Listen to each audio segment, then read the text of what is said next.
Olá pessoal, eu sou o professor Canduca, Atualidades, vamos de Relações Internacionais. Nós estávamos falando de Primavera Árabe e vamos continuar dentro desse assunto. Nós já estamos no bloco passado, como é que começou a Primavera Árabe lá na Tunísia, a queda do Hosni Mubarak, vamos falar agora da queda do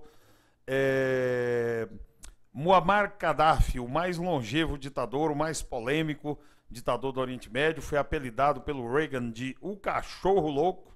Tá ok? Nos anos 80 o Reagan o apelidou de o cachorro louco. E esse camarada foi derrubado do poder e foi assassinado numa situação extremamente complicada, tá ok? Vejamos aqui o slide da Líbia pra gente ver. Olha a foto da figura. O bicho estava parecendo uma drag queen velha ultimamente, com essas roupas espalhafatosas, tá ok? Com todo respeito às drags, mas ele estava parecendo uma drag queen velha. Olha a cara disso. Bom, a Líbia também, ela usa o símbolo do Islã na bandeira, são países ali do norte da África, países islâmicos, olha lá, a lua crescente com a estrelinha, e Gaddafi foi derrubado. Muammar Gaddafi foi derrubado e morto, e o exemplo da Tunísia também foi estupim da revolta. O povo da Líbia pensou, se lá na Tunísia conseguiram derrubar o ditador, no Egito conseguiram, aqui na Líbia nós vamos conseguir também. Só que o Gaddafi resolveu ir à televisão e falar para o povo, olha, a Líbia não é a Tunísia, a Líbia não é o Egito.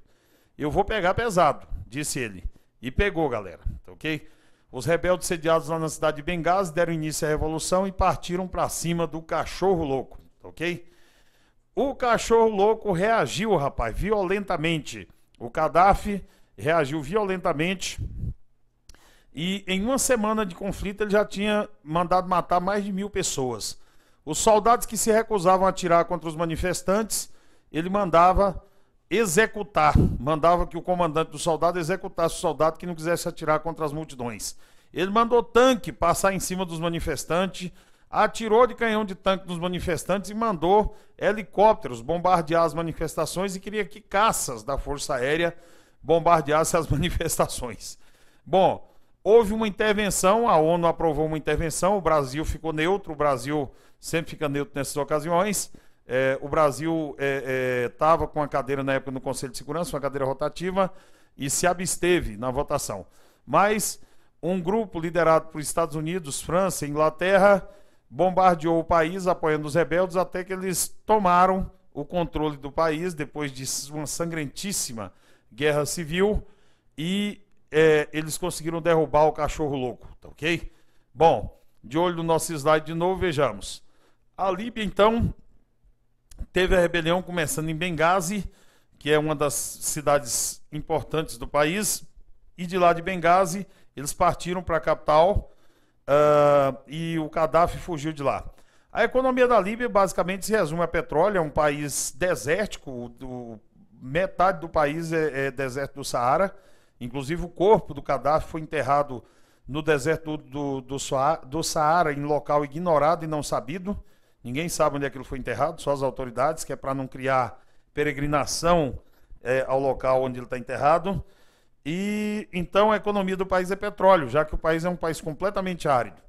Mortos na revolta, que na verdade acabou se transformando em guerra, entre 10 e 30 mil pessoas, não se sabe ao certo quantos que morreram, okay? Porque muitas pessoas acabaram feridas nos bombardeios.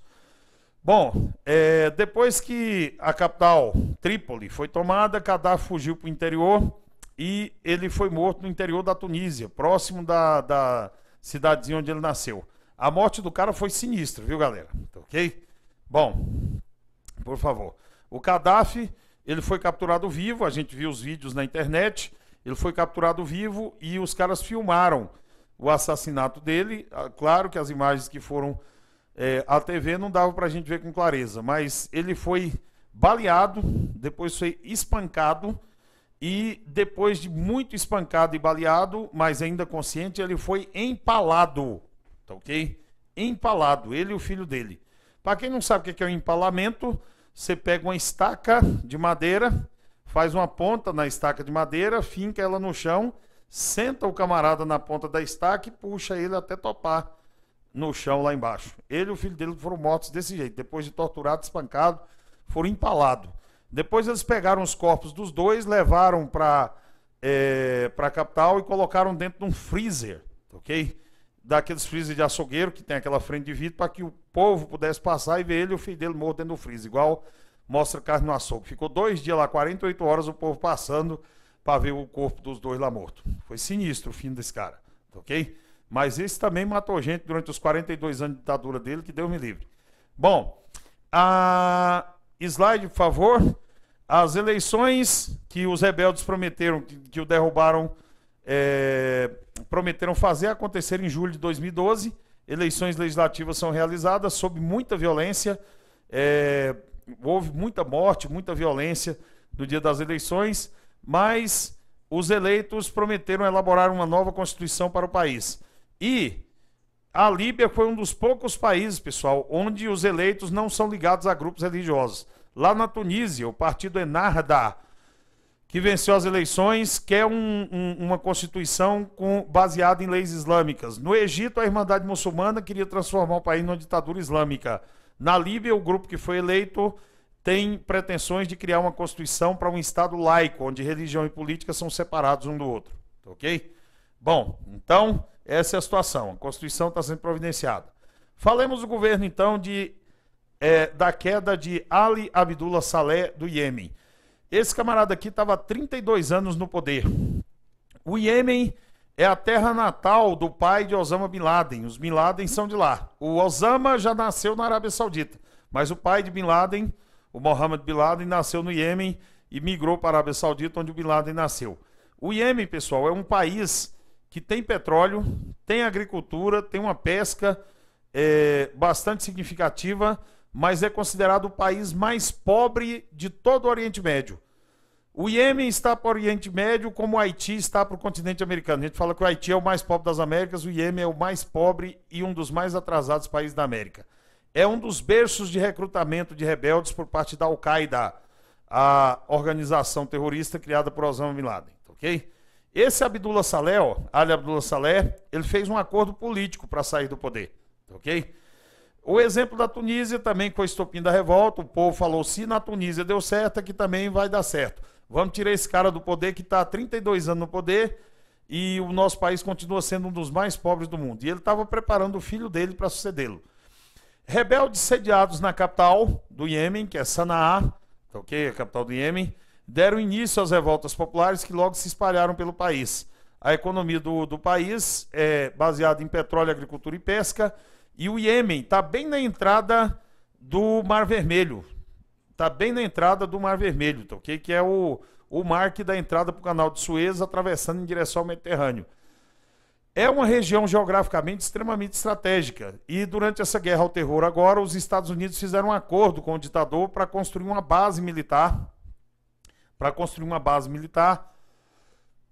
Lá no Iêmen, os Estados Unidos têm uma mega de uma base lá no país, tá, ok? Por isso é que esse cara durou mais tempo no poder, porque os Estados Unidos, de certa forma, faziam vistas grossas para as barbaridades que ele fazia, ok? Bom, voltando aqui no nosso slide, os mortos na revolta lá no Iêmen foram mais de 600 pessoas. E o ditador saiu depois de quase ser assassinado. Ó. No dia 4 de junho de 2011, a revolta lá começou em janeiro. No dia 4 de junho de 2011, o ditador foi gravemente ferido em um ataque contra o Palácio Presidencial, quando morteiros, mísseis, foram disparados contra a mesquita do Palácio. Toda sexta-feira ele ia rezar na mesquita do Palácio e sabia-se o horário certinho que ele estava lá. Dispararam os mísseis contra a mesquita, 7 guarda-costas dele morreram e ele teve traumatismo craniano e queimadura em 40% do corpo. Ele teve que ser levado às pressas para um hospital especializado na vizinha Arábia Saudita para ser socorrido. Ficou várias semanas na UTI, ficou 3 meses hospitalizado, mas não morreu. O vaso ruim não quebra, né? E depois desses 3 meses internado, ele recebeu alta, voltou para o Iêmen e fez um acordo para sair do poder. Ele disse que topava sair do poder desde que ele, a família dele e toda a cúpula do governo tivesse imunidade contra processo. Que ele tivesse garantia, imunidade de que ele não seria processado. E também os Estados Unidos intermediaram um acordo, como ele foi um tirano útil aos Estados Unidos, cedendo o país para uma base para combater a Al-Qaeda, os Estados Unidos aceitaram que ele se mudasse para lá para ele continuar o tratamento médico que estava sendo feito na Arábia Saudita, ok? Então esse mal atualmente está nos Estados Unidos se tratando. O vice-presidente dele diz que vai providenciar eleições em breve para que o Iêmen passe a ser uma democracia. Bom, vamos ver para crer, ok? Vamos ver para crer. Bom, galera, agora um assunto que é o assunto que está em tudo que é prova. A Síria está caindo em tudo que é concurso, porque é a situação mais grave. A Síria é um país que é inimigo figadal de Israel e é inimigo figadal dos Estados Unidos. A Síria faz fronteira com Israel e já travou várias guerras com Israel desde que o país foi criado depois da Segunda Guerra Mundial. Inclusive em 1967, Israel invadiu a Síria e tomou da Síria um pedaço do país, as colinas de Golã, ok? E tomou da Síria um pedaço do país, que são as colinas de Golã, que é onde ficam as nascentes do Rio Jordão. O Rio Jordão é o maior manancial fornecedor de água para Israel. Hoje, a fronteira da Síria com Israel ela tem 50 quilômetros. E depois que começou a guerra na Síria, Israel fez uma cerca na fronteira, ok? A fronteira entre Israel e a Síria não era cercada, não. Eles cercaram. Fizeram muros, cerca de arame, botaram tela, cerca elétrico, diabo a quatro, porque a situação dos rebeldes na Síria era tão grave que muitos sírios, pessoal, estavam fugindo da Síria e entrando em Israel. Quando eles atravessavam a fronteira entre a Síria e Israel, os soldados israelenses matavam quem cruzava a fronteira. Se eles ficassem do lado sírio, o Bashar al-Assad matava quem ficasse do lado sírio. Então Israel fez uma cercona lá de 50 e poucos quilômetros, hoje está cercada também esse lado da fronteira com a Síria lá, ok? Bom, a Síria é um país rico em petróleo, é um país que tem uma costa imensa no Oriente Médio e é um país, inclusive, que tem uma base militar da Rússia. É a única base militar da Rússia que eles têm fora do país, do território russo, e ela fica na boca de entrada do canal de Suez, que é o canal de navegação mais importante do mundo. Os russos são aliados de primeiríssima hora da Síria, ok? Por causa dessa aliança militar. A Rússia vende bilhões e bilhões em armas para a Síria há anos, que é um dos países mais armados da região por causa da inimizade com Israel. Bilhões e bilhões em armas. Os chineses vendem produtos manufaturados para Síria e, em troca, a Síria vende petróleo para a China, que não para de aumentar o consumo de petróleo. A China, pessoal, está vendendo 13 milhões de veículos por ano. É o maior mercado automotivo do mundo, superou os Estados Unidos depois da crise de 2000. 13 milhões de carros por ano. Então, haja petróleo. E o petróleo, em grande parte, vem da Síria.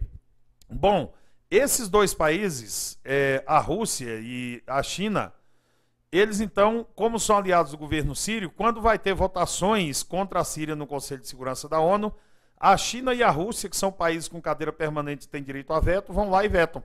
Toda vez eles vetam, ok? Qualquer resolução que se tome contra a Síria, a Rússia e a China vetam, por causa desses interesses econômicos e militares dos dois países na região, ok? Bom, a Síria é um país cuja maioria da população é muçulmana, ok? Esse Bashar al-Assad aqui, ó, ele é muçulmano, perdão, ele é muçulmano e ele pertence a um segmento muçulmano que é chamado de Alauíta.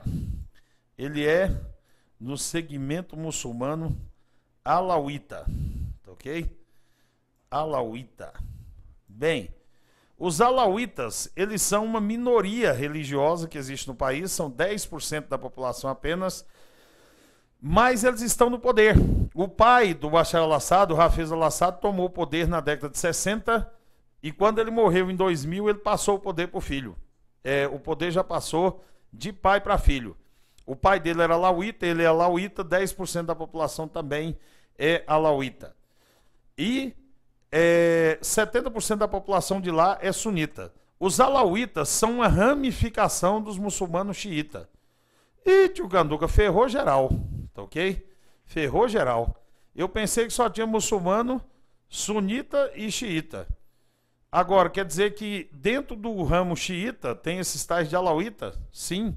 Pessoal, A complexidade religiosa do Oriente Médio é muito maior do que a gente imagina. A gente vai falar, sunita é moderado e xiita é radical. Falso também, tá ok? Os grupos terroristas mais radicais do mundo que existem hoje são grupos sunita. O Osama Bin Laden era sunita, tá ok? Al-Qaeda é sunita. A Jihad Islâmica é sunita. O Lashkar-e-Taiba, lá no Paquistão, é sunita, tá ok? O Hamas, na Palestina, é sunita. Só tem um grupo terrorista radical que é xiita, que é o Hezbollah, tá ok? Portanto, na verdade, a diferenciação entre xiita e sunita não é porque um é moderado e o outro é radical. Na verdade, os xiitas, eles só aceitam governantes que sejam parentes do profeta Maomé. E só aceitam como forma de governo a teocracia. O líder religioso também tem que ser líder político. E ainda, eles só seguem única e exclusivamente o Alcorão. Só tem um país no mundo, tá ok, que tem um governo xiita, que é o governo do Irã, tá ok? O Ayatollah é o líder supremo, religioso e político do país. Quem manda no Irã não é o presidente, é o Ayatollah. Se o Ayatollah quiser, ele tira o presidente do poder, tá ok? Então é o único exemplo de teocracia que nós temos. Na maior parte do mundo, os muçulmanos são sunitas. Os sunitas, o governante não necessariamente precisa ser parente do profeta Maomé. O Estado pode ser leigo, religião e política separado. Eles não gostam de teocracia, os sunitas. Religião e política separado, o líder religioso é um, o líder político é outro.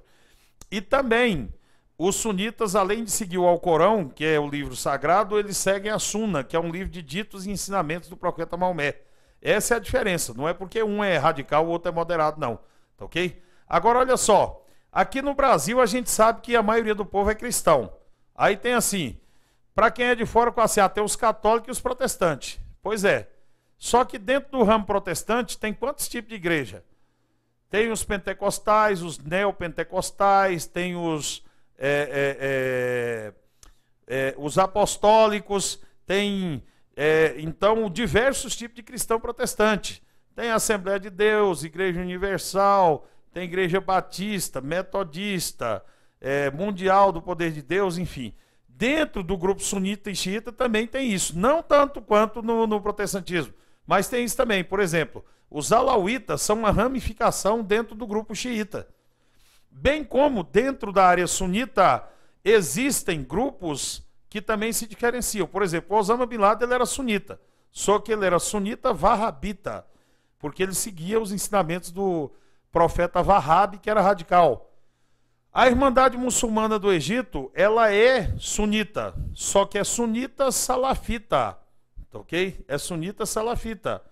E assim, minha gente, vai acontecendo as coisas. Igual católico também, tem no mundo, é católico. Só que tem católico romano, igual no Brasil, católico ortodoxo, igual na Rússia. Então, dentro de xiita e sunita tem essas variantes também. Sunita salafita no Egito, sunita wahhabita na Arábia Saudita, xiita alauíta lá na Síria. É o caso do nosso Bashar al-Assad aqui. São 10%. E os sunitas, 70% são a maioria. Vamos aos nossos slides. Então, o governante do país é Bashar al-Assad. Desde o ano 2000, ele herdou o poder do pai quando o pai morreu. Continua no poder. O exemplo da Tunísia com a estupenda revolta. O povo pensou, né? Se na Tunísia derrubaram, aqui na Síria nós vamos derrubar esse ditador também.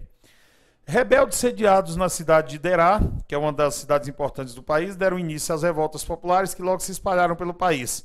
Elas se espalharam em direção à capital da Síria, que é Damasco, hoje os combates estão principalmente nos arredores da capital. A economia da Síria é baseada em petróleo e agricultura. Os países da beira do mar Mediterrâneo têm uma agricultura boa. A Tunísia, a Síria, tá ok? Esses países ali. E os mortos na guerra civil, segundo a ONU, já são mais de 110 mil. Mais de 110 mil. Bem, agora, para o Observatório de Direitos Humanos da Síria, que é uma organização não governamental sediada em Londres, já passa de 150 mil o número de mortos. Ok?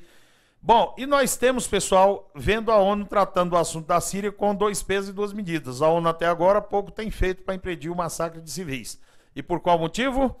Por causa dos vetos da China, por causa dos vetos da China e por causa dos vetos da Rússia. A China por causa do interesse comercial, a Rússia por causa do interesse militar, tá ok? É por isso que esse Conselho de Segurança da ONU é complicado, porque um veto sozinho já derruba uma decisão. E agora com chineses e russos do lado dele, ele tem costas quentes, tá ok?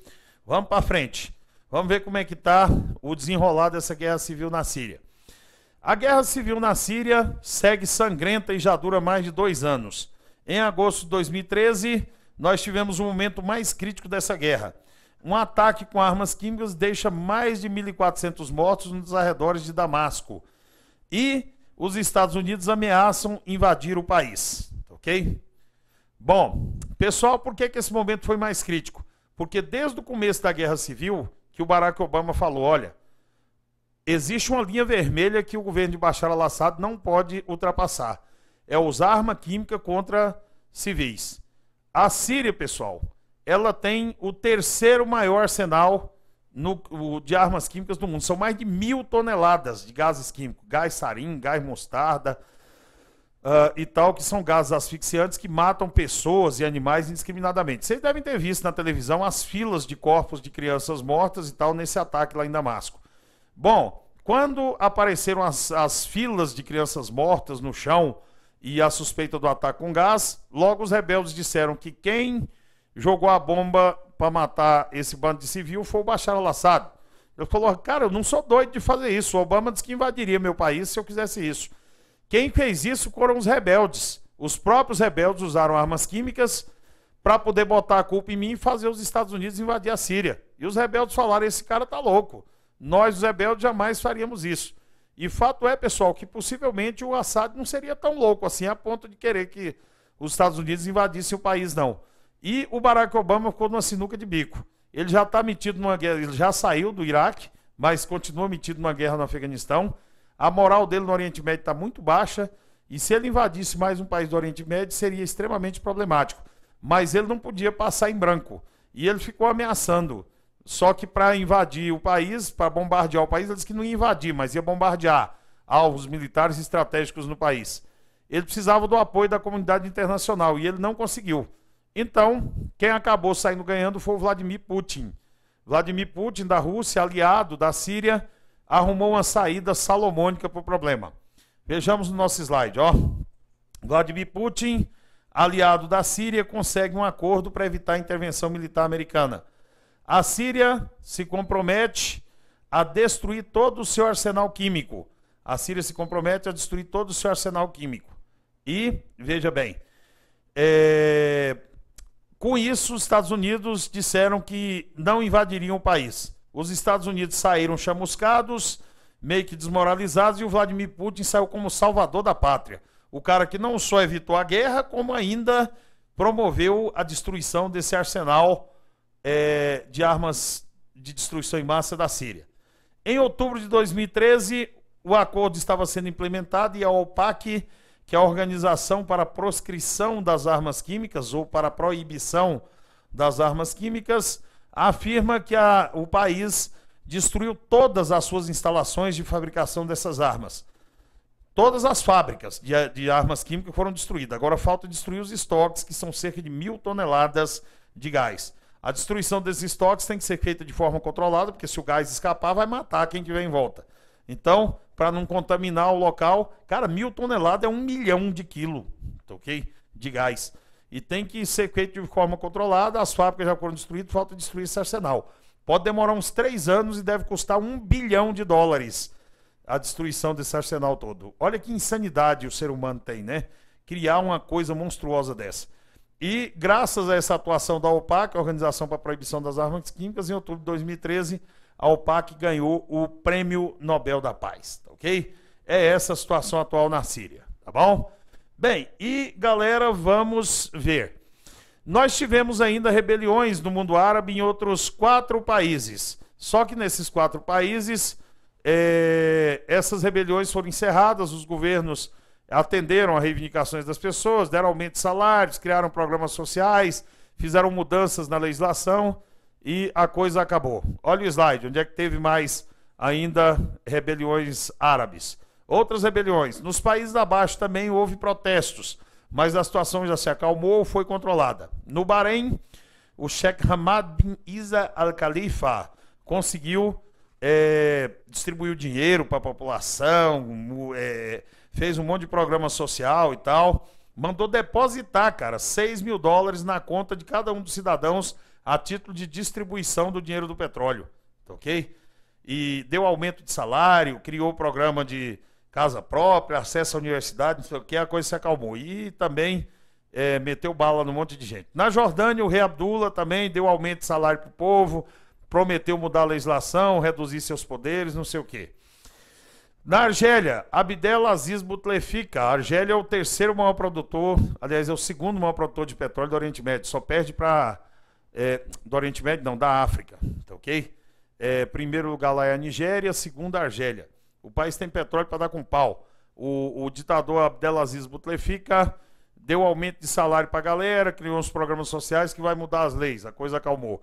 No Marrocos, o rei Mohammed VI mudou a constituição do país, fez um plebiscito, um referendo, aliás, para que o povo referendasse essa constituição, diminuiu os poderes dele, aumentou os poderes do parlamento, e com isso, galera, e com isso também a situação se acalmou. E para a gente encerrar esse assunto do Oriente Médio, vamos falar da ameaça nuclear do Irã, tá ok? Bom, o Irã diz que tem um programa nuclear pacífico, viu, galera? Só que ninguém acredita, ok? O Irã diz que tem um programa nuclear pacífico, mas ninguém acredita. Só a velhinha de Taubaté e o Lula, que chegou a negociar um acordo para reduzir, para acabar com o enriquecimento de urânio no país. O Irã é o único país do mundo que é uma ditadura islâmica. Eles falam que é uma democracia islâmica, perdão. É uma democracia islâmica xiita. E este país é um dos grandes... tem uma das maiores reservas de petróleo do mundo. Tem uma das maiores reservas de petróleo do mundo. É um país que está no Golfo Pérsico e tem uma costa gigantesca no país, militarmente poderoso, e está tentando provavelmente desenvolver armas nucleares, embora o país negue. Vamos ao nosso slide aqui para a gente ver um pequeno histórico aqui. Olha só. Em 1970, a ONU criou o TNP, o Tratado de Não Proliferação de Armas Nucleares. Esse tratado, ele é fiscalizado, o cumprimento desse tratado de não proliferação é fiscalizado pela AIEA, que é a Agência Internacional de Energia Atômica da ONU. Essa AIEA já ganhou até o Prêmio Nobel da Paz. Esse ano passado foi a OPEC, a OPAC, perdão, Organização para a Proibição de Armas Químicas, que ganhou agora. A AIEA já ganhou também o Nobel da Paz, tá ok? Por tentar evitar a proliferação de armas nucleares. Esse tratado de não proliferação de armas nucleares diz o seguinte, que todos os países que construíram e testaram armas até 1967 podem continuar tendo armas nucleares. São os 5 que têm cadeira permanente no Conselho de Segurança da ONU. Estados Unidos, Inglaterra, França, China e Rússia. Eles 5 têm o direito de ter armas. Os demais países estão proibidos de tê-las. Olha que bonitinho, né? Câmera aqui, por favor. Então, olha que bonitinho. Eu posso, você não pode. Quem construiu e testou até 67 pode ter. E não só eles têm armas nucleares, como também tem cadeira permanente no Conselho de Segurança da ONU, só eles têm. Bom, pessoal, acontece que outros 4 países fizeram armas nucleares fora do TNP. Esses 4 países que têm armas e estão fora do TNP são a Índia e o Paquistão, a Coreia do Norte e Israel. Israel não admite que tem, mas também não nega que tem, e todo mundo sabe que eles têm, tá ok? Então, Índia, Paquistão, Coreia do Norte e Israel. Então, Índia, Paquistão, Coreia do Norte e Israel são os caras que têm armas fora do TNP. E agora o Irã possivelmente está tentando fazer. O Irã passou por uma revolução, slide por favor, o Islã passou por uma revolução em 1979, que foi a Revolução Islâmica do Irã. Essa revolução colocou de um lado o líder religioso Ayatollah Khomeini e de outro o Shah Reza Pahlavi, que era um Shah no idioma persa. O Irã é a antiga Pérsia, viu, pessoal? Os iranianos não são árabes, não. Eles só têm a mesma religião que os árabes, mas não são árabes, são os antigos persas. Shah no idioma persa significa rei. O Ayatollah Khomeini, o líder religioso, e o rei Reza Pahlavi, o Shah Reza Pahlavi. O Ayatollah levou a melhor. Shah Reza Pahlavi fugiu para os Estados Unidos, se refugiou lá e morreu logo depois de câncer. O Ayatollah assumiu o poder. Logo que houve a Revolução Islâmica, em 1979, no ano seguinte aconteceu a guerra Irã-Iraque. Essa guerra durou 8 anos, 1980-88, e provocou o segundo choque do petróleo. O Irã já estava com um programa nuclear em desenvolvimento quando houve a Revolução Islâmica em 79. Os Estados Unidos venderam a usina nuclear para o Shah Reza Pahlavi num programa que eles chamavam de petróleo por comida, ok? Num programa que eles chamavam, aliás, átomos por petróleo, perdão. Petróleo por comida não, átomos por petróleo, ok? Então, eles venderam a usina nuclear para o Shah Reza Pahlavi e em troca de petróleo. Agora, depois que os radicais religiosos tomaram o poder, eles romperam relações com os Estados Unidos e o Ayatollah Khomeini disse que o Irã não precisava de energia nuclear. O Irã tem gás natural, o Irã tem petróleo e eles podiam produzir energia elétrica o que eles quisessem gastando o petróleo deles. E prometeu que ia encerrar o programa nuclear. Só que o Ayatollah mentiu, meu amigo. 18 anos depois da Revolução Islâmica, a Agência Internacional de Energia Atômica descobriu um programa nuclear secreto que o Irã vinha tocando, comprando produtos nucleares da Rússia. A Rússia vendia materiais nucleares para eles e os caras já estavam enriquecendo urânio, que é a etapa necessária para fazer bomba atômica. O urânio, quando ele é enriquecido a 5%, ele produz energia elétrica. A 20% ele pode ser colocado em reator de pesquisa médica e também serve para mover submarinos nucleares e porta-aviões. E para fazer bomba ele tem que ser enriquecido a 95%. O Irã diz que só quer enriquecer urânio até 20%, que é para um reator de pesquisa médica. Só que ninguém acredita, pessoal. Todo mundo acha que eles querem fazer a bomba atômica, até porque eles são arqui-inimigos de Israel. Israel tem a bomba, o Irã não tem. Ok? Então, resultado. A ONU vem seguidamente impondo sanções econômicas ao Irã. Ok? Já houve 5 rodadas de sanções econômicas ao Irã. A economia do Irã está isolada. Os bancos iranianos não conseguem transferir dinheiro para o exterior. Vários produtos estão proibidos de serem exportados para o país e o país vem sofrendo com esses embargos econômicos, tá ok? Resultado é que o Irã quer sair desses embargos e com a eleição agora em junho de 2013 de Hassan Rouhani, que é considerado um moderado, ele diz que vai tratar essa questão nuclear com maior empenho. Hassan Rouhani, então, em junho de 2013, é eleito no Irã e promete se empenhar nas negociações sobre o programa nuclear. Esse camarada, em setembro de 2013 agora, na Assembleia Geral da ONU, surpreendeu o mundo. Ele fez um discurso e tal bastante animador.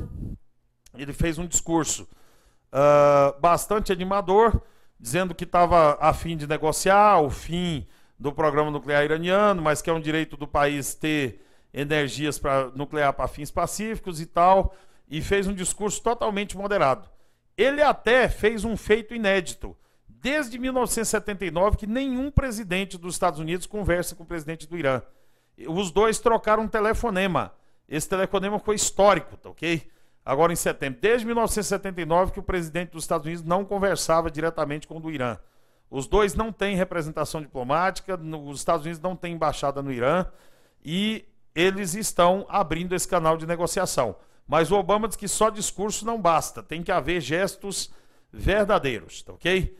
Crianças, então vamos continuar seguindo aí, acompanhem os assuntos pela mídia, tá ok? Acompanhem os assuntos pela mídia,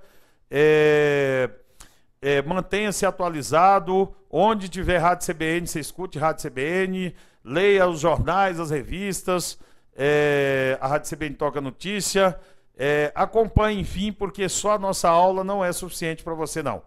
Assista os telejornais, tá ok? E é isso, sobre o Oriente Médio, e eu encerro a minha participação por aqui. Um abraço muito grande a todo mundo, e eu sempre encerro os meus cursos dizendo aos meus alunos o seguinte, é uma frase do general MacArthur, que foi um dos grandes vencedores da Segunda Guerra Mundial, e que era um grande filho da puta, aliás, era a favor de que fizesse se fizesse uma guerra nuclear contra a União Soviética, mas esse cara tem uma frase, já que ele era um grande vencedor, que é bacana. Ele disse assim, ó, para os soldados dele no discurso da vitória: jamais desistam de seus ideais, pois os anos enrugam o rosto, mas renunciar ao ideal enruga a alma. Não se esqueçam disso. Um abraço a todos, tá bom?